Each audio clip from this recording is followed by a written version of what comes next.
राधे राधे, नमस्ते to my all friends and all students. इससे पहली वीडियो में हमने देखा था विद्युत द्विध्रुव electric dipole on axial line. ठीक है, वो एक अच्छा डेरिवेशन था, थोड़ा सा टफ लगा होगा। ये डेरिवेशन उससे भी ज्यादा टफ है। ठीक है, तो वो डेरिवेशन आपको करना है। एक्सियल और इक्वेटोरियल में अंतर क्या है, अक्षीय और निरक्षीय में क्या अंतर है, पहले वो सुनिए। कभी भी कोई भी आपसे पूछ सकता है कि भाई अक्षीय रेखा पर और निरक्षीय रेखा पर मीन्स एक्सियल लाइन पर इक्वेटोरियल लाइन पर डिफरेंस क्या है। तो जो एक्सियल लाइन होती है उसका मतलब होता है 0 डिग्री एंगल पर चीजें लेना, और इक्वेटोरियल लाइन का मतलब होता है 90 डिग्री पर लेना। ठीक है, ये एक्सियल लाइन है, ये अक्षीय स्थिति है, ये इलेक्ट्रिक डायपोलर इस पॉइंट पर आपको यहां लेना है। ठीक है, लेकिन यदि मैं इसको एकदम हॉरिजॉन्टली ना लेकर वर्टिकली लूं 90 डिग्री के एंगल पर, तो ये इक्वेटोरियल पॉइंट हो जाता है। ठीक है, तो पहला डेरिवेशन अपन ने 0 डिग्री एंगल पे कर लिया, और दूसरा डेरिवेशन आप करोगे इक्वेटोरियल पॉइंट पे, मतलब कि 90 डिग्री के एंगल पे। ठीक है, अब डेरिवेशन स्टार्ट करते हो। आप देखिए, निरक्षीय रेखा पर ऑन द इक्वेटोरियल लाइन, तो सबसे पहले इसके लिए अपने को क्या बनाना पड़ेगा, इलेक्ट्रिक डायपोल। ये माइनस चार्ज और ये प्लस क्यू चार्ज। अब मैंने आपको ये कहा है कि डेरिवेशन टफ है, तो इट मींस इसकी प्रैक्टिस आपको बहुत बार करनी है। जो टॉपिक्स इजी होंगे मैं अपने आप बता दूंगी कि ये इजी टॉपिक है, ये टफ टॉपिक है। ठीक है, तो ये माइनस क्यू चार्ज, ये प्लस क्यू चार्ज, इसके बीच की जो डिस्टेंस होती है हम हमेशा डायपोल की क्या लेते हैं, डी लेते हैं। ये इसका मिड पॉइंट ओ, इस पॉइंट का नाम हम देंगे ए, इस पॉइंट का नाम हम देंगे बी। अब हमने डायपोल रख दिया, अब हमें वो पॉइंट चाहिए। पॉइंट कहां पर चाहिए, 90 डिग्री के एंगल पे। 90 डिग्री के एंगल पे यदि हमें पॉइंट चाहिए तो ये रहा वो पी पॉइंट। हमेशा हम पॉइंट क्या लेंगे, पी पॉइंट लेंगे। पॉइंट कहां से स्टार्ट हो रहा है, पी से, तो हम इसको एज नोटेशन हम पी यूज में लेते हैं। पी हो गया, ये 90 डिग्री का एंगल हो गया। ठीक है, अब हम इसके ऊपर फील्ड लाइंस डालेंगे, क्षेत्र रेखाएं। माइनस क्यू चार्ज का वर्क क्या होता है, माइनस क्यू चार्ज का मतलब होता है कंजप्शन, लेना। ठीक है, तो इसकी जो लाइंस होंगी वो इस टाइप से ही होंगी, लेना, ये रहा। ठीक है, इसका इफेक्ट लेने की तरफ हो रहा है इवन। एंगल यहां से बन रहा है थीटा। अब आप 11th क्लास में ये तो चीज जान चुके होंगे कि कब कॉस थीटा आता है, कब साइन थीटा आता है। जब एंगल के जैसे ये कोई एंगल है, ठीक है, ये एंगल बना हुआ है, तो एंगल के टच में जो लाइन होती है, एंगल के टच में जो भी लाइन होगी, मैं आपको बता देती हूँ एक बार, ये है और एक ये लाइन है। यदि एंगल इस पॉइंट पे बना हुआ है तो ये वाली लाइन कॉस थीटा होगी और ये वाली लाइन साइन थीटा होगी। तो एंगल से जो टच में हो रहा है वो हो गया कॉस, और जो टच में नहीं है वो क्या हो गया, साइन हो गया। तो डिफरेंस आपको सीखना पड़ेगा थोड़ा। ठीक है, यदि कोई प्रॉब्लम हो तो आप मुझे कमेंट कर देना, उस पर वीडियो बन जाएगी, लेकिन ये आपको बताना पड़ेगा। ठीक है, एक एक पॉइंट आपको क्लियर करना पड़ेगा। ऐसा नहीं कि आप उसको रटे जा रहे हो, रटने से काम नहीं चलेगा। 12th क्लास तो पास हो जाएगी रटने से, आगे फर्दर स्टडीज आप भूल जाओ, इसलिए एक एक टॉपिक को बहुत अच्छे से पढ़ो। तो ये थीटा हो गया, इस वाले पॉइंट को अपन क्या देंगे, E1 cos थीटा। माइनस का मतलब होता है लेना, माइनस का मतलब क्या होता है, लेना। तो इधर बनेगा E1 cos थीटा और यहां पर बनेगा E1 sin थीटा। ठीक है, E1 माइनस क्यू चार्ज के लिए अपन ने फंक्शन क्रिएट कर दिया। अब बारी आती है प्लस क्यू चार्ज की। प्लस क्यू चार्ज के लिए क्या करोगे आप, प्लस, प्लस का मतलब देना, मतलब E2 चार्ज कहां जाएगा, बाहर की ओर जा रहा है। देखिए बाहर जा रहा है E2 चार्ज। एंगल कहां बन रहा है, यहां बन रहा है, एंगल बन रहा है यहाँ। तो इधर भी फील्ड लाइंस इधर ही होंगी, E2 cos थीटा, इसका नाम E2 है ना। E2 का मतलब देना, ये लेगा नहीं, कुछ भी चीज देगा, अपने से दूर भगाएगा। तो ये देखिए दूर कर दिया E2 cos थीटा, और ये ऊपर हो गया E2 sin थीटा। कोई समस्या, इस डायग्राम को 2 बार 3 बार 4 बार बनाने की प्रैक्टिस आपको करनी ही पड़ेगी। यदि ये डायग्राम आएगा तो ही आगे कुछ आएगा, अदरवाइज नहीं आएगा। यदि इस डायग्राम में आपको प्रॉब्लम है, इसका मतलब आपका जो 11th का बेस है वो बहुत ज्यादा वीक है। ठीक है, तो यदि इस डायग्राम में आपको फंक्शन क्रिएट करना नहीं आए, कॉम्पोनेंट क्रिएट करना नहीं आए, तो उसके लिए आप मुझे बता देना कि मैम हमें ये कॉम्पोनेंट क्रिएट करने नहीं आते, एक बार आप इसकी हमें वीडियो बना दो, तो मैं इसकी वीडियो बना दूंगी। ठीक है, लेकिन अभी फिलहाल हम 12th क्लास कर रहे हैं तो मैं इतना डीपली नहीं समझा सकती। यदि वीडियो चाहते हो आप तो आप मुझे डिस्क्रिप्शन में या कमेंट बॉक्स में बता देना। ठीक है, तो ये हो गया अपना डायग्राम। डायग्राम में मैं नोटेशन रख देती हूँ, ये डिस्टेंस dy2 dy2, ये डिस्टेंस r, ये डिस्टेंस l, ये भी डिस्टेंस a। अब यहाँ एक ध्यान रखने की जरूरत है, minus Q plus Q charge का जो मैग्नीट्यूड है वो कैसा है, सेम है। जब मैग्नीट्यूड सेम है तो जो इनका इलेक्ट्रिक फील्ड होगा वो भी कैसा होगा, सेम होगा। तो मतलब E1 और E2 दोनों कैसे होंगे, सेम। तो यहाँ पर अभी लिखोगे कि E1 is equal to E2, ठीक है। E1 और E2 कैसे है, सेम है। सो क्या होगा बताइए, निरक्ष रेखा पर या वर्टिकल लाइन पर, वर्टिकल लाइन पर क्या होगा, so E1 sine theta is equal to E2 sine theta. ये कैसे कर दिया मैंने, ये इस टाइप से कर दिया। अब आप देखो खुद ही, यहां है E2 साइन थीटा, यहां है E1 साइन थीटा। अरे भाई जब E1 और E2 दोनों बराबर है तो ये तो आपस में एक दूसरे को रिपेल कर रहे हैं अपोजिट डायरेक्शन में, तो इनका जो इफेक्ट है वो भी क्या हो जाएगा, जीरो हो जाएगा। तो E1 साइन थीटा और E2 साइन थीटा दोनों क्या हो जाएंगे, आपस में कट आउट हो जाएंगे, इक्वल हो जाएंगे, और ये हो जाएगा, ये लाइन हो जाएगी, ठीक है। अब नेक्स्ट इसको इरेज कर रही हूं, आपको समझाने के लिए था ये। दूसरा हो रहा है अपना इस टाइप से, देखो E1 cos थीटा भी इधर है, E2 cos थीटा भी इधर है। तो मतलब ये तो आपस में कट होगा ही नहीं, ये तो आपस में कट नहीं हो सकता। तो ये जो दोनों फोर्स है या ये दोनों जो इलेक्ट्रिक फील्ड है, इन्हीं की वजह से ही इलेक्ट्रिक डायपोल का काम किया जाएगा। हमें लिखेंगे सो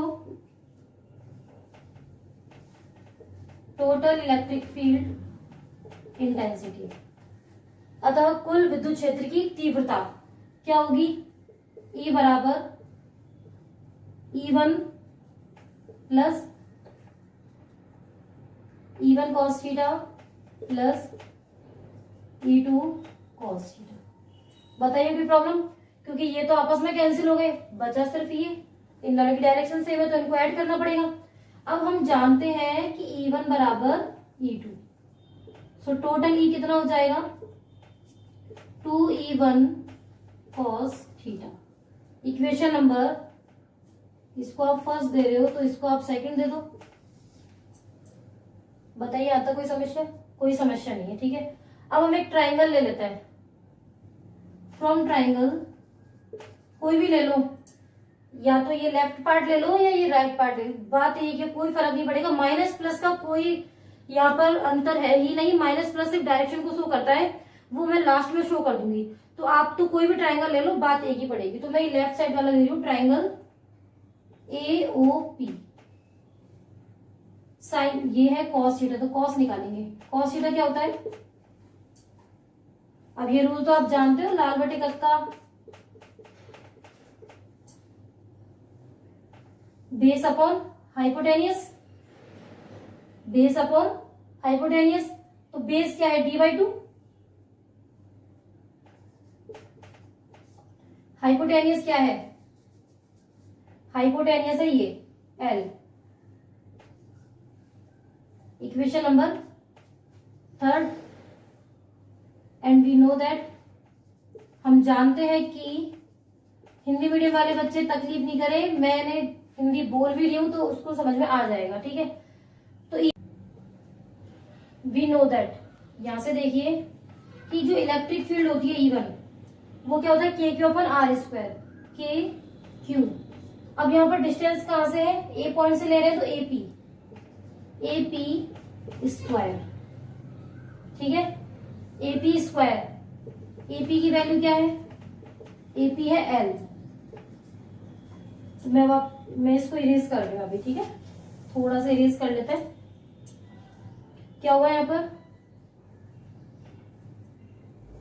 E1 is equal to KQ/L square, equation number 4, ठीक है। मैं आपको यहाँ पर एक चीज वापस समझा देती हूँ कि यहाँ पर इस वीडियो में मैं आपको ये डेरिवेशन, ये चैप्टर, ये फिजिक्स समझाने की कोशिश कर रही हूँ। हम एक प्रॉपर नोट्स नहीं बना रहे हैं, ठीक है। तो कहीं ऐसा कंफ्यूजन ना हो आपको कि ये नोट्स है, आप एज इट इज ऐसा करके बोर्ड एग्जाम में चले जाए, नहीं। ये सिर्फ यहाँ पर आप टर्म्स को समझने की कोशिश कर रहे हो कि ये टर्म कहाँ से आई, कैसे आई, इसको और किस तरीके से लिख सकते हैं, ठीक है। तो प्रॉपर नोट्स नहीं है ये सिर्फ एक गाइडेंस है आपको समझाने के लिए। नोट्स के लिए मेरी एक अलग साइट है, मैं उसको आपको एड्रेस कर दूंगी। अदरवाइज आपकी बुक है, नोटबुक है, ठीक है, स्कूल जिस स्कूल में आप पढ़ते हैं वहाँ टीचर से आप कंसल्ट कर सकते हैं। नोट्स तो आपको कहीं भी मिल जाएंगे, नोट्स की इशू है ही नहीं यहाँ पर, ठीक है। तो आप यहाँ पर समझने पे ध्यान दें, ठीक है। ये क्वेश्चन नहीं आना चाहिए कि मैम आपने यहाँ ये टर्म नहीं लिखी, इसे इंग्लिश में नहीं लिखा, इसे हिंदी में नहीं लिखा। यहाँ पर आप सिर्फ समझने की कोशिश कर रहे हो टर्म्स को। तो यहाँ लिखना है आपको put equation 4 and equation 3 in equation 2, ठीक है। अब मैं सारा इरेज कर रही हूं। देखिए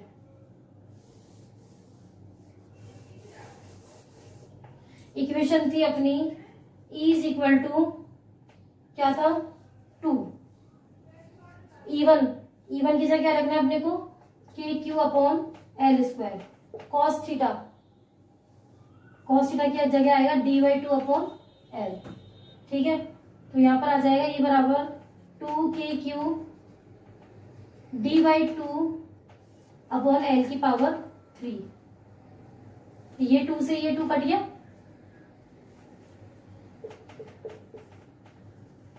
के Q D upon L cube, equation number 5।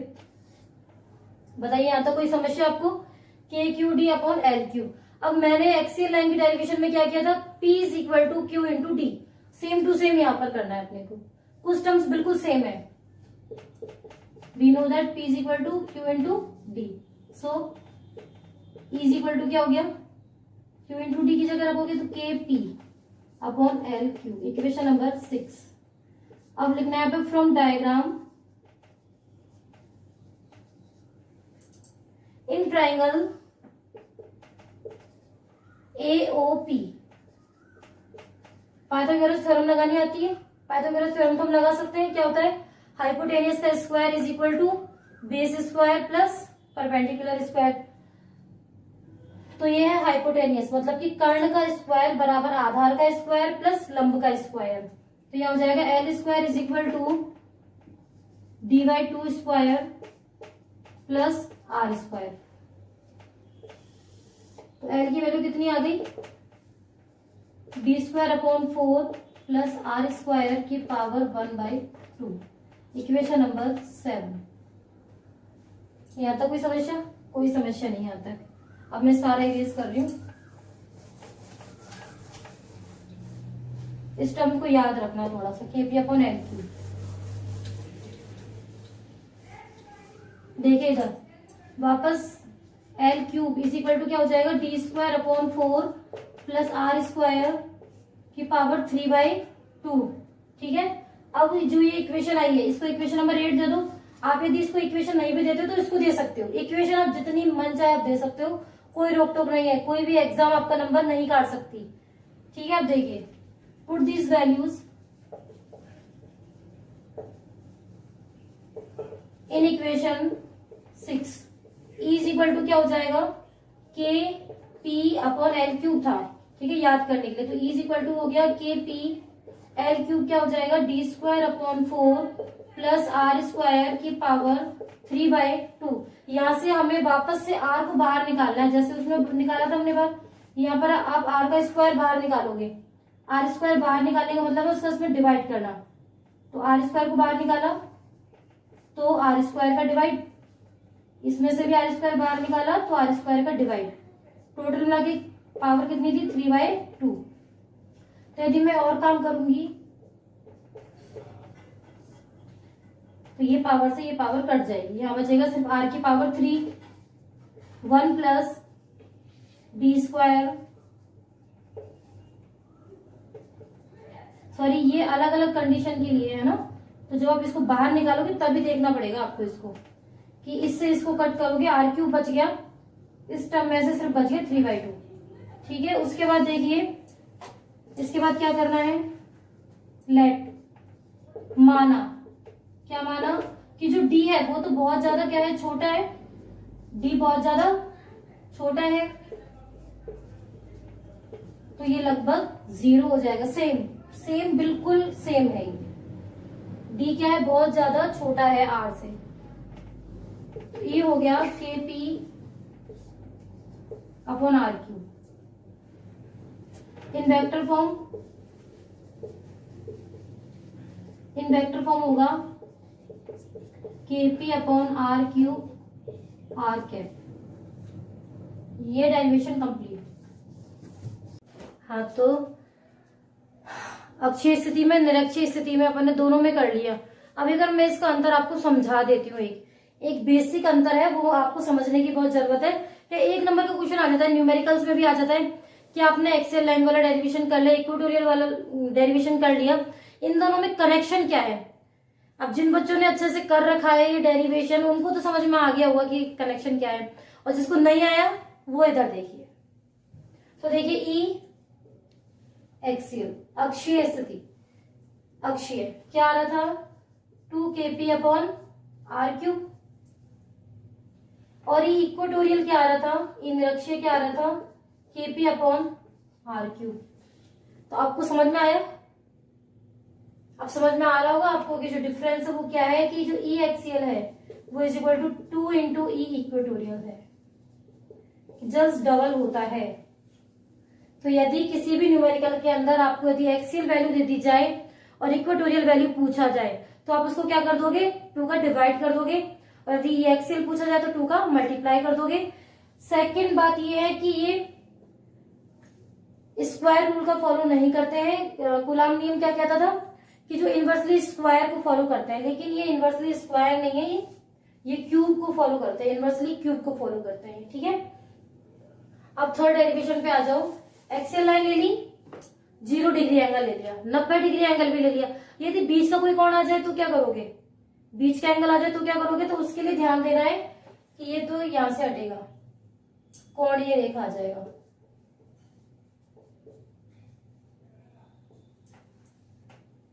ठीक है, ये भी यहाँ पे आ जाएगा, हट जाएगा, ये पूरा आ जाएगा the r theta at any angle. ये बहुत ज्यादा सिंपल है, इसको देखिए आप, ये कोई पॉइंट है P, अगर यहां से कोई लाइन जा रही है तो ये वाली जो लाइन होगी ई आर होगी। ई आर का मतलब होता है ई एक्सियल, ई एक्सियल लाइन है ये। ठीक है, ये बन रहा है एंगल थीटा और यहां बनेगा ई थीटा। तो ये तो एक्सियल लाइन हो गई और ये हो गई इक्वेटोरियल लाइन। ये अक्षीय रेखा हो गई और ये कैसी हो गई, निरक्षीय रेखा। ठीक है, तो इसका डेरिवेशन आप देखते हो बीच में जा रही है एक चीज, मैग्नीट्यूड निकालना है। किसी भी चीज का मैग्नीट्यूड यदि आपको निकालना होता है किसी भी एंगल के ऊपर, तो डेरिवेशन कैसे आएगा, ई आर का स्क्वायर प्लस ई थीटा का स्क्वायर, ऐसे निकालते हो ना।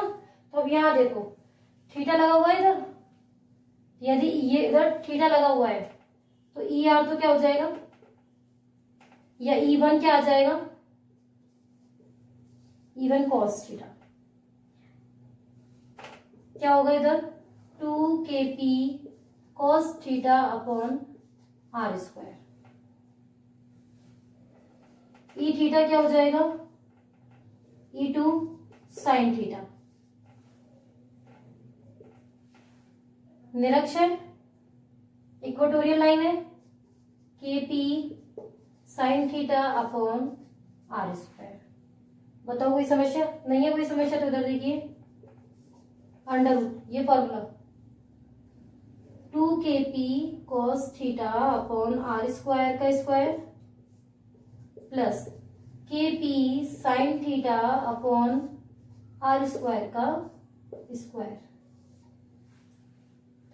ठीक है, एलसीएम के थ्रू क्या बाहर यहाँ नीचे आप ई आर थीटा इस टाइप से भी लिख सकते हो, आपको पता लग जाएगा क्या क्या चीज बाहर निकली। देखिए के कॉमन है, पी कॉमन है, आर स्क्वायर कॉमन है, तो ये तो इस टाइप से बाहर आ गया। बचा गया यहाँ पर 2 का square 4 cos square theta plus sine square theta. तो E R theta is equal to K P upon are square under root 4 cos square theta plus sine square theta. एक बार देख लो इसको क्योंकि वैसे डेरिवेशन यहाँ पर कंप्लीट है, लेकिन आप एक फॉर्म में और लिख सकते हो, मैं फॉर्म बता रही हूँ आपको। उतारो पहले इसको, ठीक है। अब देखिए फॉर्म क्या बना सकते हो, आप जानते हो cos स्क्वायर थीटा बराबर क्या होता है, 1 माइनस साइन स्क्वायर थीटा। बस ये पुट कर दो, KP upon are square 4 1 minus sine square theta plus sine square theta. KP upon are square 4 minus 4 sine square theta plus sine square theta. KP upon are square 4 minus 3 sine square theta. तो जैसे मैंने ये चीज sine square में change करी है, आप cos square में चेंज कर सकते हो। कैसे, ये आपके लिए होमवर्क है, आप मुझे करके दिखाओगे। तो वहां लिखोगे आप साइन स्क्वायर थीटा बराबर 1 माइनस कॉस स्क्वायर थीटा, ठीक है। तो जहां आपने कॉस की वैल्यू पुट करी है, साइन की वैल्यू पुट कर देना, सारी जो टर्म्स है वो किस में आ जाएगी, कॉस में आ जाएगी। ये जो आपका पूरा टॉपिक है इलेक्ट्रिक डायपोल का था, यहाँ पर ये टॉपिक कंप्लीट हो चुका है। चैप्टर अभी कंप्लीट नहीं हुआ है, जिस दिन चैप्टर कंप्लीट होगा उस दिन आपको लाइव क्लासेस मिल जाएगी समझाने के लिए, ठीक है। तो ये टॉपिक आपका पूरा कंप्लीट हो चुका है, इसको आप अच्छे से पढ़िए।